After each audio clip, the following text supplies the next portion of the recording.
What's up, everybody? Welcome back to Storytime with Uncle Reddit. My name's John, and this is r/Tales from Tech Support. Well, we've got some cats here. Unfortunately, I don't have a second camera, so this is about the best I can do for cat cam. Got Nickel taking a bath, Quarter in the back there in the center, just doing whatever Quarter does. And Dimey's right here behind my chair, curled up in a little ball. I couldn't get him on camera. So, yeah, I am going to work on, I got a new design idea. I think you guys are going to like it, so, we'll see what happens over the next couple weeks. Alright, let's read some stories. Why is no one helping me, but then I won't answer IT when they email me? I used to work in a Tier 1 role, so boots on the ground, and recently got into a Tier 2 role. Yay! So I figured I'd start sharing some stories with the nice people I worked with. Lol. I worked at an office with anywhere from a co-op to a partner or more, so we had some higher-ups always kicking around. One partner, however, was always a complete wet blanket anytime you tried to work with him.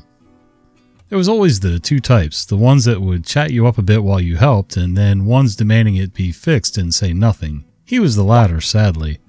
One day he reached out saying he wanted a headset set up and delivered to him to my boss, so naturally it comes to me. As he was always in calls, and I also love having an email as a backup, I emailed him that morning. I advised him I had a headset ready, and if he could pop over when he was free, I would be happy to help with it. No response. Day 2, same thing. Emailed the same text and got no reply. On day 3, however, he got mad and called my manager demanding to know why no one helped. And finally he came over to see me, freaking out about a headset, and that IT wasn't even trying to help him. I told him I've tried contacting him multiple times, and every time I walk by the office he's in a call with the door shut. Right away, he demands to see where I contacted him, so we pull up the emails, the date, time, and I show both attempts with no answer, which was priceless. Sure enough, we made a time, took the 2 minutes to plug it in and test it, and I went on my way. No apologies or anything, naturally. But he never tried that again when I emailed him in the future, so a happy story, I suppose? I'd call that a happy ending. You proved it, he saw it, he knew he was screwed as soon as you pulled up the evidence that you emailed him, and maybe that'll be enough for him to not do that again in the future. You serious? But then again, usually there's only just a minor break and then they start up all over again, like nothing ever happened. Ghost of Users Past. I currently work for an MSP servicing a major company. You likely heard of them. Technically I'm Tier 2. While I don't do password resets or the like, I do set people up in their systems for the first time. We call these new hire classes. These are all done remotely and usually done with 5 new hires at a time. We block off 2 hours for a new hire class, but it seldomly takes more than 75 minutes, assuming 5 new hires. At the end of the session, I always ask if they need any help. Sometimes they do, sometimes they don't. Every once in a great while, someone gets a printer and they need help setting them up.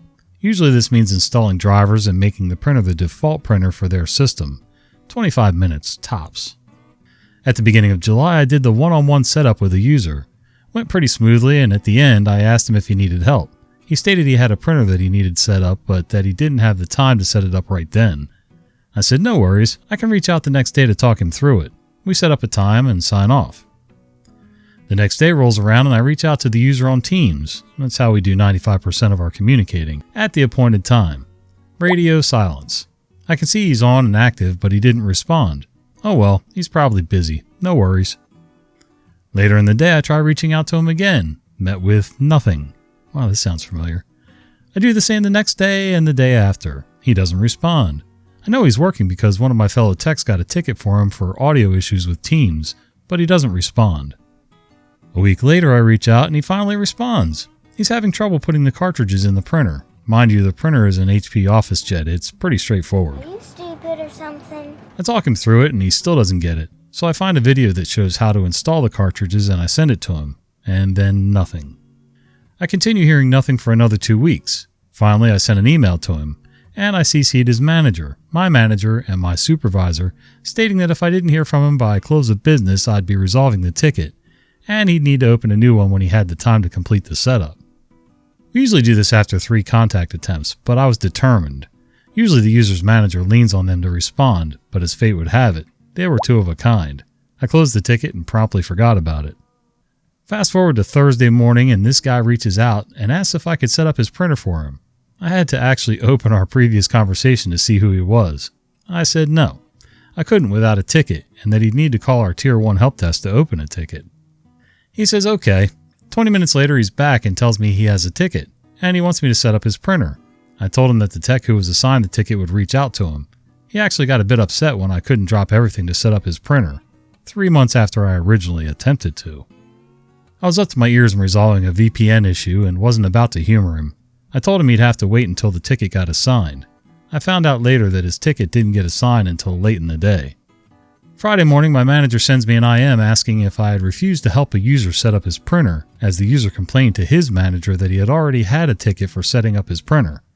User's manager complained to the manager in charge of the IT liaison between my company and our contractor, who complained to my manager.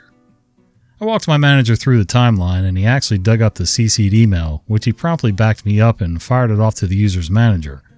I learned later that an apology was issued to my manager, but not to me. My fellow tech had the pleasure of helping this guy set up his printer, and finding out that he needed a USB printer cable, which the user kept calling an HDMI cable. You know, we don't expect everybody to know everything. The cable thing? Okay. You know the guy's losing his mind if he's trying to set up a printer and he keeps asking for an HDMI cable.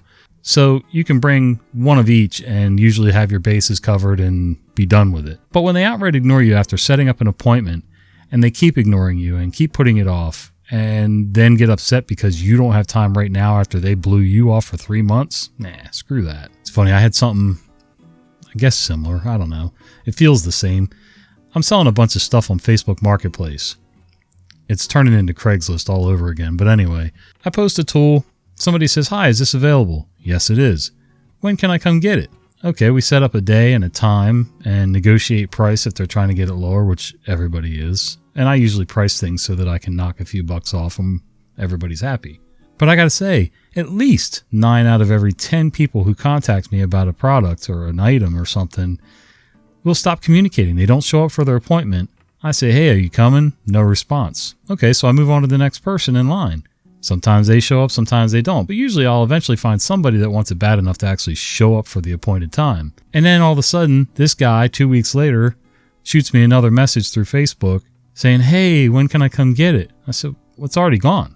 And then they want to get all mad because they can't get it now. I said, "Well, I waited for you for 2 weeks. Actually, I only waited a day. Then I moved on to other people. But still, you missed our appointed time, so piss off." Security has not approved rsync. Not me, but a friend.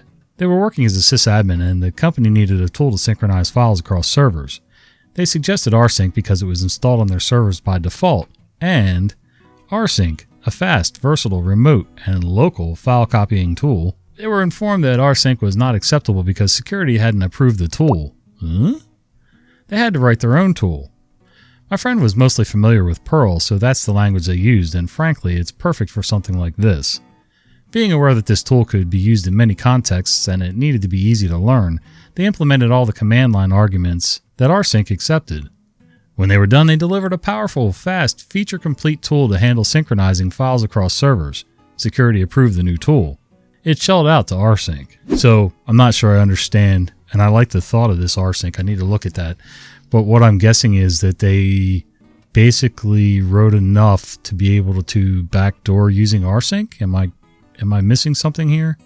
I don't know. You guys are going to let me know down below because, yeah, I'm lost on this one. Oh, look, Quarter's awake and bathing. I don't know if she had her meds this morning. Hopefully she won't have a seizure in the middle of the video. Oh, that's nice. Okay. We'll read while she washes her ass. Don't ask for permission? Lose your Surface tablets. I worked for almost 10 years for a medical device company that made light cover handles, bandages, surgery pens, and the like. I started as a temp doing changeover because the company was bought by a bigger company that was more known for its hospital beds. Eventually I would be hired full-time because I was the only one who knew different systems. A story for another time. The local site did not like being owned. They had a very local-first mindset. They wanted to keep all their local departments and not use corporate for anything if they could help it. Our story starts with the head of the local IT department leaving because he didn't like being a little fish in a big pond. I was hired as site lead for the corporate service desk. Again, another long story. For some reason, I never figured out finance was over IT in the old organization structure, and even though I technically worked for a corporate, they still felt they were in control and would make stupid choices and try to control IT as they did before. Corporate shut down one of their sites in England and wanted to move one of the product lines to our location. It was a big deal and required a lot of work because the line needed a higher class of stale room than we had. Needless to say, it was a shit show from the beginning to end. When it came to anything tech related to the room, we were the last to know and yelled at because it wasn't done already. They wanted an extra access point out in the ceiling. Okay, just let us know where and when. But by the time they said they wanted it installed, there were machines directly under where it needed to go. The room was empty for months, but they didn't decide where it needs to go until after it was full. This all came to a head when the head of finance decided they wanted fancy touchscreen Surface Pro 4 tablets in the room so you didn't need a keyboard or mouse. They used the computer to access ordered and record parts produced. As site lead, I was responsible for asset management, meaning I kept track of IT equipment and who they were assigned. I had to follow all the guidelines for what could be ordered and what was and was not allowed. I think you may see where I'm going. The finance department didn't order the Surface laptops through me from corporate like they would for all other IT equipment. Instead, they decided they were going to just create their purchase order and then send the cost of it over to IT. They bought 4 brand new Surface Pro 4 tablets. Next was my task to get them on the network and installed. I worked with facilities to get an acrylic mount put in so people could not walk off with them. After about a week, people complained about using a touchscreen and wanted a keyboard and mouse installed, defeating the purpose of the Surface. But finance agreed with them and ordered Bluetooth keyboards with a trackpad. Now remember, these rooms are under a high level of sterilization. This means hairnets, lab coats, gloves, and shoe covers. The trackpad on the keyboard did not like the gloves and was a pain to use. Because production ran nearly 24/7, the battery on the wireless keyboard would not last as long and needed to be recharged a lot. So after months of other issues, we ended up with having the wireless keyboard always plugged in and a wired mouse added. They were finally happy with them. Then crap hit the fan. The service desk was working on a new asset management system, including a new database of all equipment at each site. I had my local spreadsheets of this info, so it was easy to enter that into the system. About an hour after I finished updating our site with the new system, I get a call from the head of asset management. Asset management. Why do you have 4 Surface Pro laptops at your site? They're not allowed. Me. Yeah, they ordered them and made me install them. I tried to object but was overruled. Asset management. You're the site lead. When it comes to IT matters, they can't overrule you. Me. Try telling that to the head of finance. They wanted them and so created a PO and bought them. Asset management. Are they joined to the domain? Yeah, they have been for a few months now. Why? Asset management. Get them off the network ASAP. Those laptops don't have TPM chips, so they can't be encrypted, so all that company data on them can't be protected. Me. I see. If I go and take them out, they might lynch me. What should I do? Asset management. Well, if they want to go over your head, then we can go over theirs. Once I give you the go-ahead, remove them from the domain and wipe them completely. They're never to be used for corporate use, ever again. Me. What should I do with them? Asset management. Take one home with you and give the others away, as long as people know they can't be used for anything company-related, period. Me, smiling. With pleasure. The IT department is just an alley of cubicles near finance and HR. We heard yelling coming from the finance manager's office. He then left his office and went into the office of the CEO of the local site, and more yelling followed. After that, the finance director came to me and said that they needed to be removed and replaced without a standard kiosk station. He then said the Surface computers were to be turned over to him. I informed him that I was under orders from the service desk to dispose of them. I could see he wanted to yell at me, but he held his tongue. That's how me and some of my friends at that place got nice free Surface Pro 4 laptops for free. They had to eat the cost because the service desk rejected their PO. After all, it wasn't approved before they ordered them. It's funny, often I have problems with corporations, big corporations. I used to work for a couple and things get muddled and muddy and sometimes it is way harder to do certain tasks because you have to go through so many people in a chain before you can actually get that task completed or even get approval to start it. But at the same time, corporate rules are corporate rules. You took the job. They got bought out. You know the rules. You probably signed a paper saying you were going to follow them. And, what are you going to do?